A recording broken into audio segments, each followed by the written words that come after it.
All right, now let's look at this question. This is all about code snippet. We need to correctly define the predict function for the task. Option A, if we look, input df is not a valid argument for mlflow.python.spark udf. Hence, because which expects a Spark session. We'll delete this. Let's move to option B. B says it is not feasible to apply a scikit-learn model on Spark data frame. MLflow supports deploying scikit-learn models on Spark using UDFs. So this statement is incorrect. That is not feasible is actually feasible. We'll delete this. Let's move to option C. Option C, if you look here, sklearn.spark UDF is not a defined method in the scikit-learn or MLflow API. A wrong answer. We'll move to now option D. Option D, if you look here, mlflow.python.spark UDF. So this requires a Spark session and a model URI to generate a UDF for inference. That's what we need as per the question. We'll lock option D as the right answer. Okay, now let's look at this question. We need to complete the block and the log. Option A, if we look, it says mlflow.spark.track underscore model, RF estimator model. MLflow.spark.track model is not defined in the MLflow Spark module. Incorrect. Option B, if you look, mlflow.sklearn.log model is the supported method for logging scikit-learn models into MLflow. Let's keep it. Option C, if you look, says mlflow.spark.log model. So this is used for Spark models, not scikit-learn estimators. What we need. Therefore, wrong answer. Let's move to option D. It says mlflow.sklearn.load model. So this retrieves a model but doesn't perform logging. We'll delete this. Let's lock option B as the right answer. All right, now let's look at this question. So we need the fill in the blanks here. So option E says log artifact. Log artifact is used for logging external files, not scalar values. Incorrect. Let's move to option B. B says log model. Log model is designed for persisting models, not numeric matrix.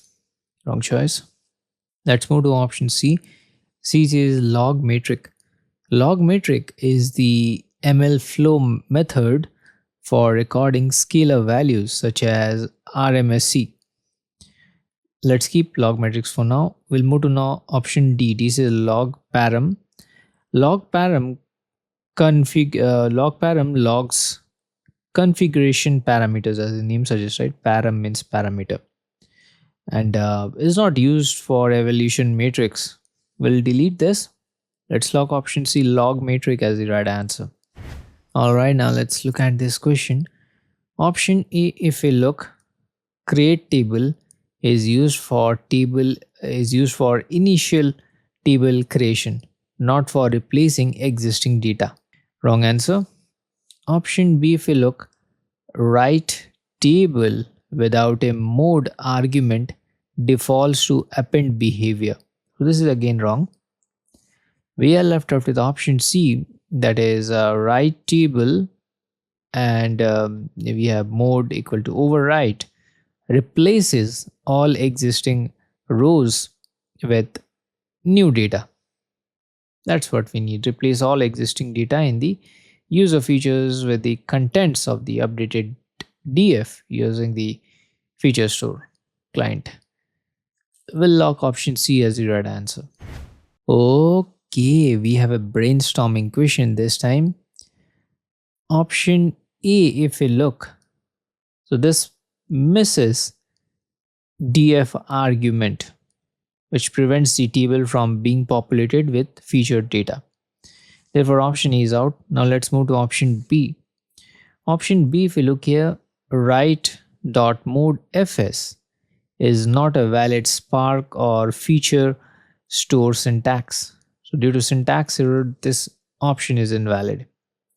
Let's move on to option C. Option C, if we look here, create table with df argument initializes and populates the feature store table with the data frame. Looks good. Let's keep it. Option D, if we look, function argument is used for scheduled feature computation, not for immediate table creation. Wrong choice. We'll lock option C as the right answer. All right, now let's look at this. This is all about code blocks. So we have stage equal to staging. It doesn't perform a transition to the target stage. It's incorrect. Let's move to option B. Option B, if we look here, transition model stage is not a valid MLflow client method. Therefore, option B is invalid. Option C, we are left out. That is, it uses transition model version stage, which is supported method for updating the stage of a model version. That's what we need, right? Move a model version ID. Let's log option C as the right answer. Okay, here we go with a brainstorming question. We need the code block here. So option E, if you look, this requires two separate calls and doesn't automatically archive existing versions, hence incorrect. Let's move to option B. Option B is here. So model transition, transition model stage is not a valid MLflow client method. So option B is also out. We are left out with now option C. Option C, if you look here, transition model version stage with we have archive existing versions equal to true, moves the model and archives prior versions in one step. Let's lock option C as the right answer. Let's bring the heat to this now. So please feel free to pause this video because we got to answer based on this question here. So we got the options here. Let's tackle the options one by one now. Option C is model version created. So this triggers only when a model version is created, not when its state changes. So option A is out. Now let's move to option B. B says model version transitioned to production. So this will target only production stage, not all transitions, what we need. Therefore, wrong answer. Let's move to option C. Option C targets only the staging stage, not all transitions again. Let's delete it.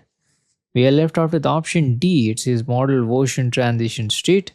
So this captures transitions into any stage, enabling job triggers across all life cycle changes. Let's lock option D as the right answer. Alrighty, now let's look at this. Please feel free to pause this video because the question is got to be long.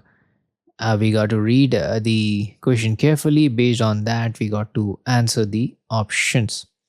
So let's begin with first option A. Now, option A, if we look from and to here, if we look, are not valid parameters in MLflow's transition method, right? So option A is invalid. Now let's move to option B. Option B, if you look, there's a model name mismatch which prevents the webhook from matching the registered target. Therefore, wrong answer. Now let's move to option C. Option C, if we look, matches the expected model name and uses the correct method and event stage for triggering the webhook. That being said, option C is the right answer. Let's look at. All right, now let's look at this question. This is all about feature store client.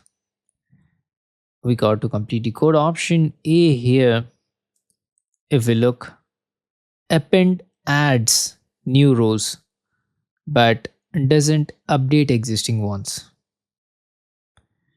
Therefore, incorrect, because if we look here, the requirement is to update only the matching rows, right?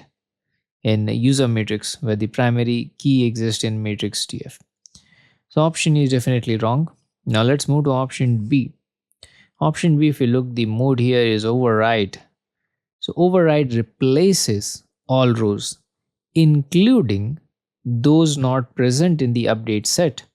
So we don't want this. Option B is wrong. Let's move to the last option, which is left. If you look here, the mode equal to merge. So merge updates rows with matching keys, which preserves non-matching entries. That being said, that's what is needed. Option C is the right answer. So please don't go away. Let's meet in next part of this series.